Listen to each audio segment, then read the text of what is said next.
Good day, everyone. Welcome to our pre-recorded session for Accounting 205 Management Science. And before we start in today's discussion, I want you all to bow down your heads and let us acknowledge the presence of our Lord as we all say in the name of the Father, of the Son, of the Holy Spirit. Amen. Lord, we just want to thank you for this time and thank you for allowing us to have this discussion. And I pray that you will endow us with knowledge, wisdom, and understanding as we learn our topic for today about management as an art versus science. Thank you, Lord God, that you are going to feed us with um, godly purpose and help us to become blessing to other people. This we ask in the most precious name of your Son, Jesus Christ, our Lord, our Savior. Amen. Okay, so welcome to our um, first pre-recorded session about management as an art versus science. So,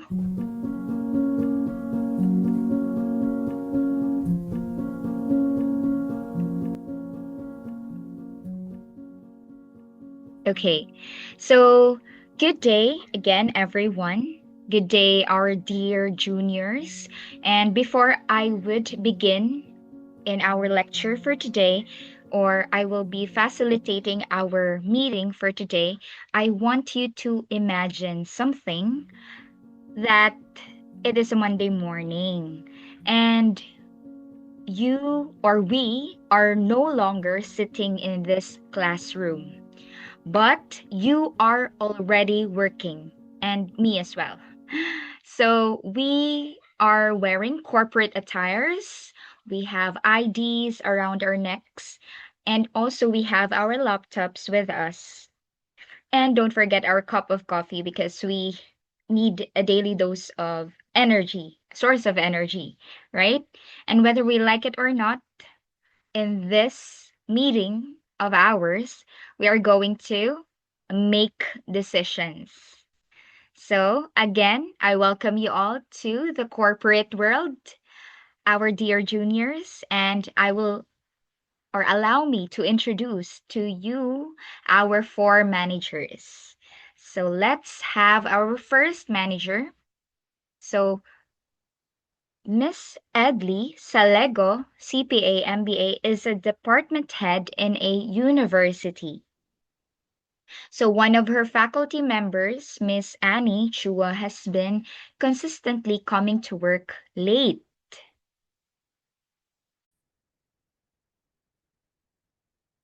So Miss Salego looks at the attendance records. She also checks the faculty workload and reviews the policies. But then she asks herself, is this simply a violation of the attendance policy? Or is there something happening behind the behavior?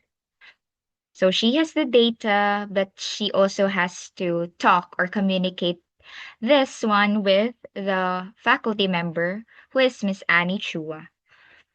And let's have another manager, attorney Quetzal Balonda CPA works in government. She has to make a decision that affects the public. She has policies to follow, she has budgets to consider, she has performance targets, but she also has citizens, employees, stakeholders, and public expectations to consider. Then she realizes something very important. Doing the technically the technically correct thing does not always mean you have managed the situation correctly. Then let's have the third manager. Miss Nikki Lozano, CMA, works for a private company. Her team has missed its monthly target. She immediately looks at the numbers, like the sales reports, the KPIs, the productivity, and financial results. So these numbers tell her that something is wrong. But Nikki knows that numbers don't tell the entire story. Thus, she needs to talk to her people, motivates them, and understand what is happening inside the team. And let's have the last manager. Mr. Benrazil Sanchez, CPA, works in the public sector, dealing with accounting and external audit. He encounters the government, a certain government transaction that is properly recorded in the books, but the supporting documents are incomplete. So he cannot simply say the accounting record says it's okay because he needs evidence, he needs to examine the controls, he also needs to consider the applicable standards and requirements. But eventually, he also needs something that cannot simply be found in a spreadsheet, which is a professional judgment. 'Di ba? Kailangan sa isa ka CPA, sa isa ka auditor to have professional judgment and professional skepticism. So he has to decide what the evidence means, how significant the issue is, and how the finding should be communicated. Okay? So those are your four managers working in different environment like the academe, private business, public sector, accounting or the external audit, and also the government. But with the four managers that we have, there is something in common to them, right? So they all have to make decisions. And every decision requires two things.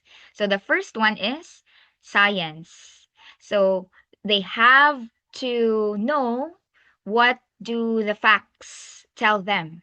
What do the data or the information say? What do the policies require? What does the evidence show? And now we can also have the second thing that they have to consider, which is art. So they have to know how to apply, right?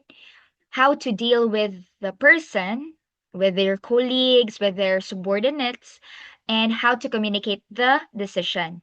How do they exercise judgments and how do they adapt to the situation?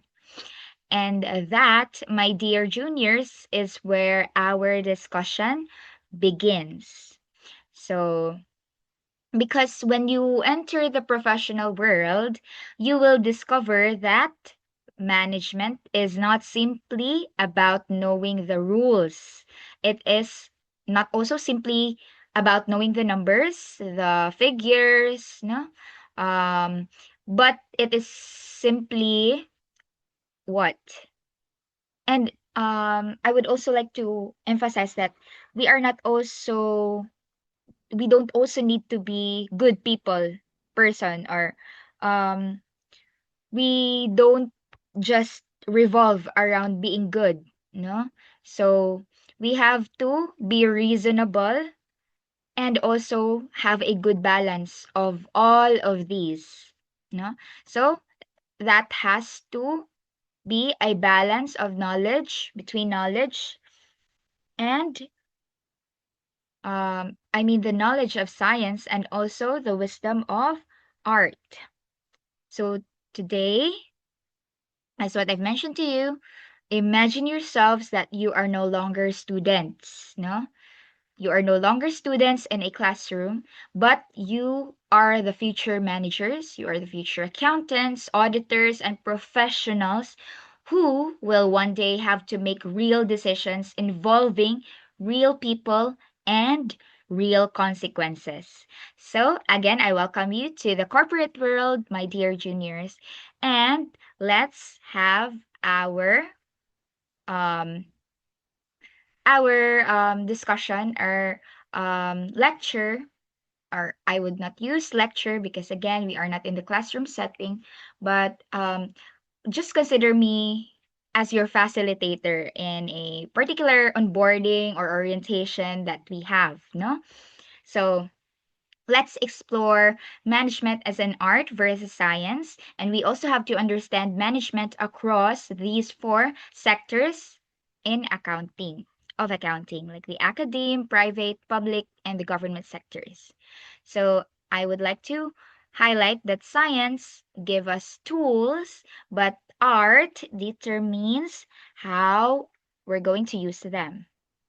Okay, so let's begin with the big idea. So I want you to know that management is, or effective management is a combination of both, no? So let's explore what is management as a science. So it uses theories, principles, models, and systematic knowledge, relies on data, evidence, measurement, and analysis. So it also provides frameworks for planning, organizing, directing, and controlling. And it can be studied, taught, tested, and improved. So basically, this is the very first um, data, no, that we have to have. So we have to have evidences, we have to have facts, right? And we can also look into another dimension, which is management as an art. So in the art, so in this area or dimension is that management uses judgment, creativity, experience, intuition, and people skills, interpersonal skills. So it requires adapting principles to the situation, and it depends on communication, leadership, timing, and emotional intelligence. So um, we develop this through practice and experience. So we must have to have a balance of knowledge of science and the wisdom of art, or the application. So a simple way for us to remember is that science asks, what does the evidence tell us? No? So what? It answers what? Then art. So art asks, how should we apply it in this situation? No? So probably how and why comes here. Then that is the formula for our effective management. So there must be a science, there must be an art. Okay? So now let's look into the academe sector. So such as schools, colleges, and universities. So for the science, the evidences, the data that we need to look into are the enrollment and retention data, no, of the students, then faculty workload and performance metrics, then student performance and evaluation results, then budgeting and resource allocation of the activities, then accreditation standards and strategic plans. So these are just the examples of um, the data that we have to have, no? Or the evidences. And then let's look into the art. So it's about motivating and developing faculty, handling student and faculty concerns, resolving interpersonal conflict, balancing standards with compassion. So, if ever we don't put compassion in it, so we might be too rigid, no, with the policies, right? So we have to have a balance, no? And then communicating difficult decisions. So I'm not saying here that we can bend the policies, right? We have to, probably I would like to highlight that we would be exercising judgment here when we deal with certain um, situations, right? So now let's go to the private sector, or the businesses and corporations. Now for the science, we deal with budgets and the forecasts, the KPIs and performance dashboards, and then the cost and profitability analysis, the market research and customer data, then the productivity and inventory measures. Now for the art, We have here the leadership and motivation. So, what are the leadership styles? How do you motivate your employees or your subordinates? And then the negotiation and relationship management, or so building work rapport with your clients and with your um, co-managers, right? Then innovation and creativity, managing organizational culture, then balancing short-term profit with long-term strategy. So it's not all about numbers, right? Profits, money, money, but it also has an element of what? People, no? Because we are all people, we have to um know what are some some good strategies in how to communicate and how to effectively lead, how to motivate, how to be creative, how to be innovative. So, and many more, right?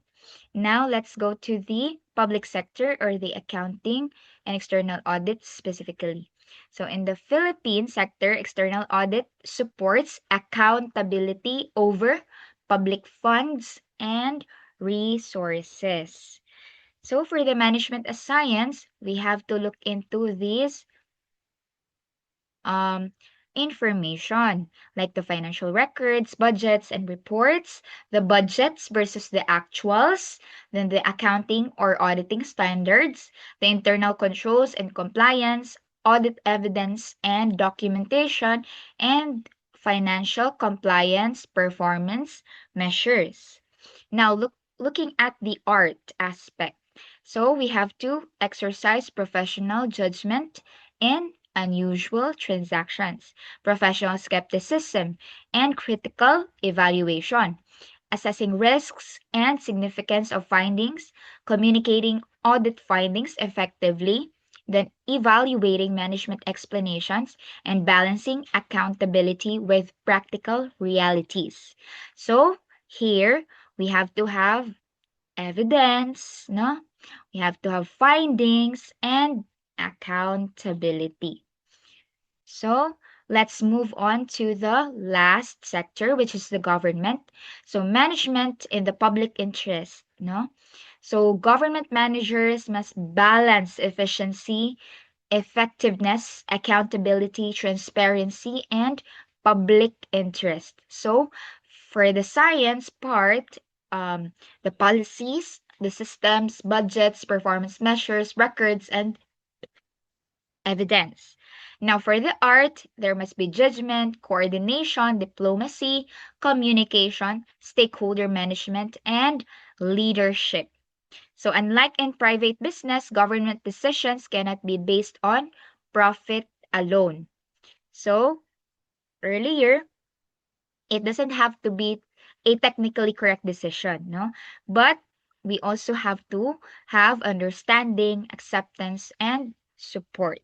Okay? So, government managers do not only manage resources, but they also manage public trust. And looking at these four different contexts, no? So, like problem inside the academe, like faculty member with recurring attendance issues. So, there must be evidences that need to be investigated. Then the art, we must be able to communicate, no? Um, ask what is the reason, no? So, assessing, right? Then private sector. So, employee affects productivity and customer service. So, for example, si employee kay sige ka-absent, no? So, we also have to investigate on that by looking at the records, policies, and also interviews with the people, no? With those people.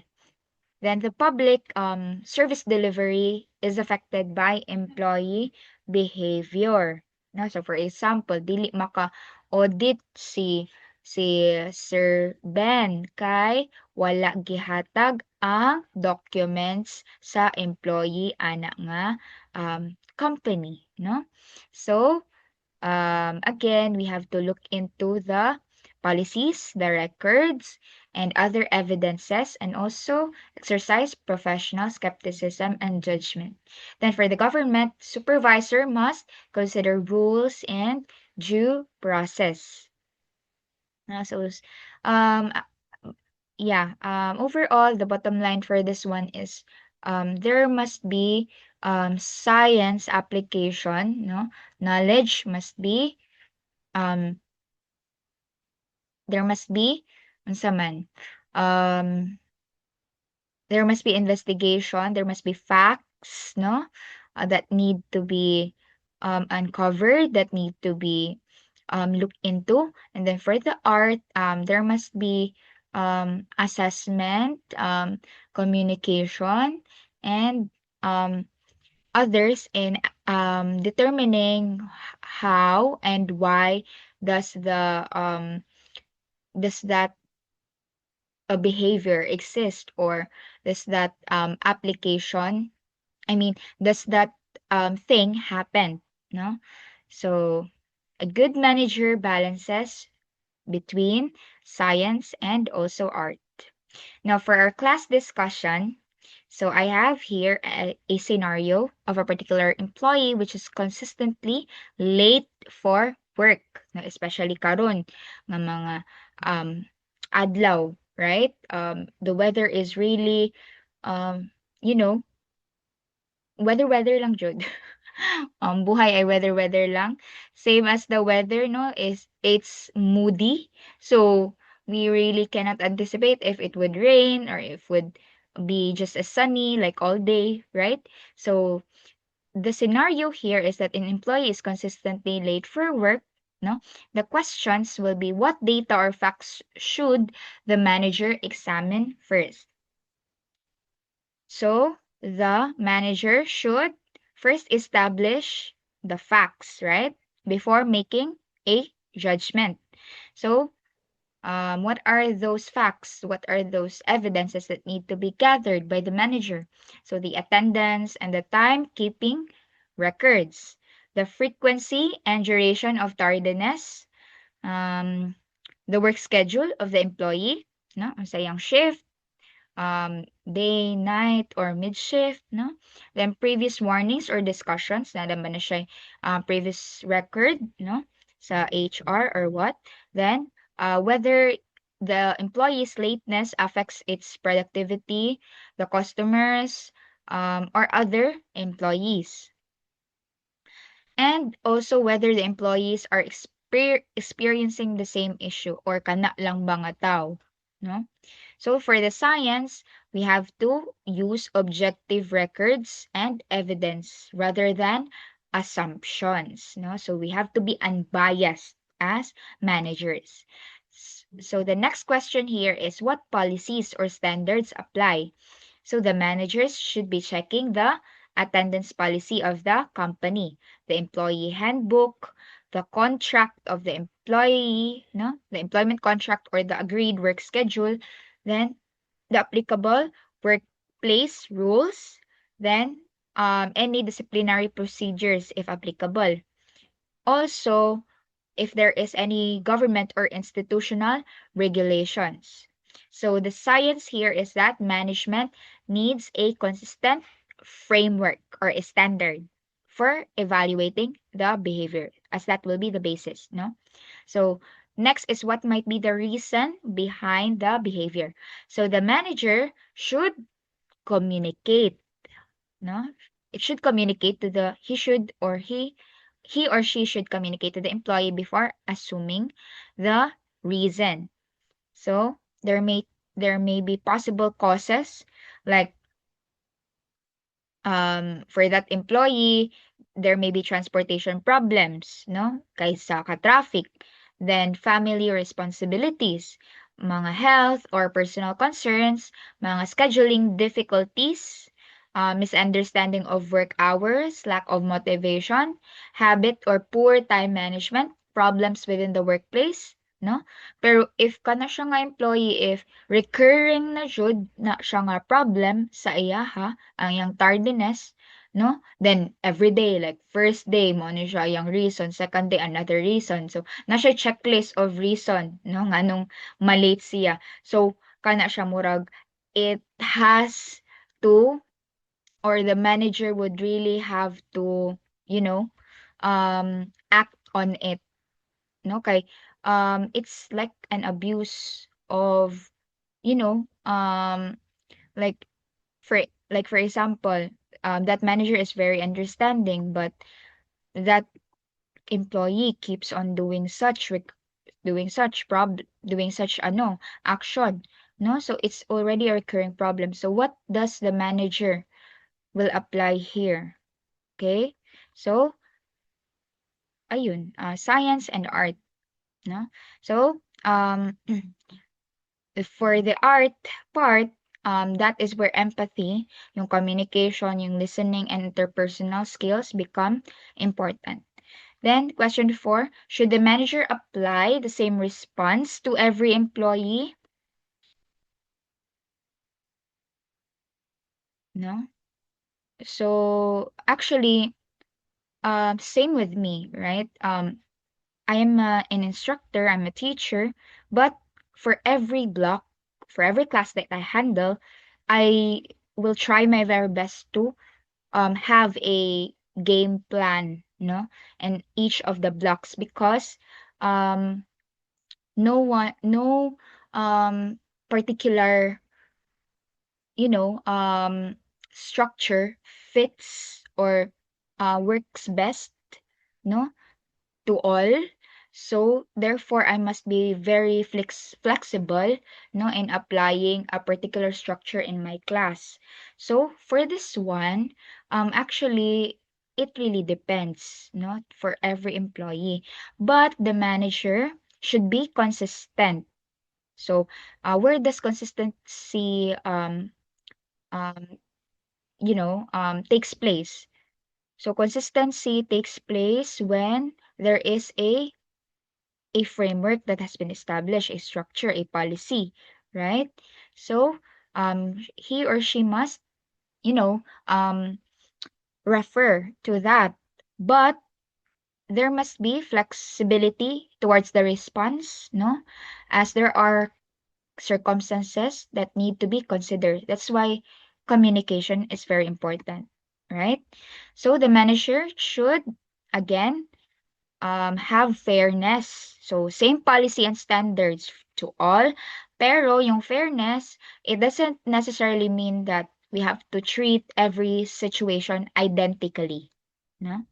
So, for example, yung employee 1, sige, let's have Valerie. So, si Valerie is repeatedly late because of a personal scheduling issue that can be reasonably addressed, no? Then si employee 2, si Trixie is repeatedly late as well because of several discussions and previous corrective actions. So, sige siya ka-late, kay magsige siya sangit-sangit, no? Sa mga discussions, sige siya ipatawag sa HR, something like that. So the facts may justify different management responses. However, the manager should be careful not to show favoritism or discrimination. So sa science nga part here is that there must be consistent policies and objective criteria, while for the art, it's determining appropriate response to the individual situation. No? There must be judgment. Okay? So, the most important question here um, is that in science, what does or what do the facts tell me, no, as a manager? And for the art, the manager may ask, how should I handle this particular person and situation? How should I approach? What questions should I ask? How to communicate the concern, no? And then if there is any coaching, counseling, warning, or discipline to be um, imposed, and then how can I correct the behavior while maintaining the employee's dignity? So such thing as that, no? So again, science helps the manager determines what is happening. So what is happening and what do the rules and evidence say? Then sa art naman, it helps the manager determine how to respond appropriately and why, no? Why do that behaviors occurred, right? So for good management, we have to have fairness and appropriate decision making.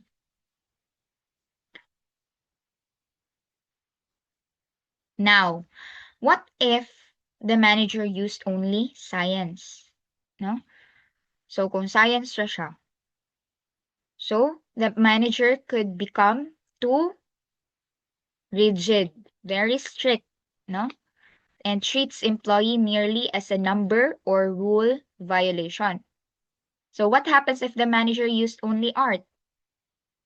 So, tendency is that that manager could become too subjective and then inconsistent or vulnerable to favoritism. Ay, okay, kasi Valerie man ang na-late, okay ra ko, no? Pero if si Charles ang malate, dili ko okay. Na.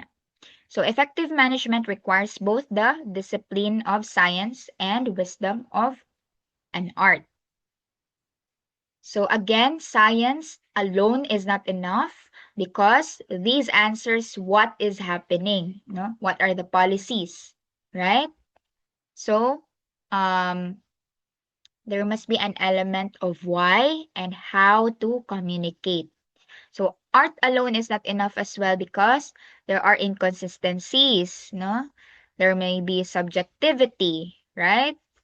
And then there is no a, an appropriate structure or framework to based upon, no? So now for the key takeaway is that science gives managers the tools. Art teaches them when, where, and how to use those tools. So, management principles can be studied, can be taught, but management decisions must be adapted to context. So, there must be flexibility. Then every sector needs both evidence-based thinking and human judgment because we are dealing with real people here.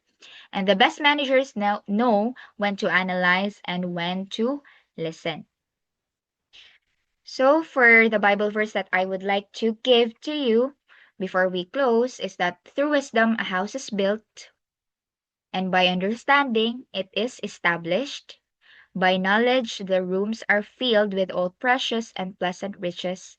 It's in the Proverbs 24, verse 3 to 4, New King James Version. So there must be knowledge, there must be fundamentals, basics. Then, from there, understanding will be established and wisdom will flow. No? A house is built through wisdom. So, my dear juniors, as we move forward to our succeeding topics, I hope that we have to balance both our critical thinking capability and also our emotional intelligence. So let's be, you know, um, let's have effective management. No, let's use our knowledge wisely. Let's apply the knowledge, the understanding that we have, um, so that we can have good success. Okay, so I will see you in our next meeting. God bless us all. Bye bye, everyone.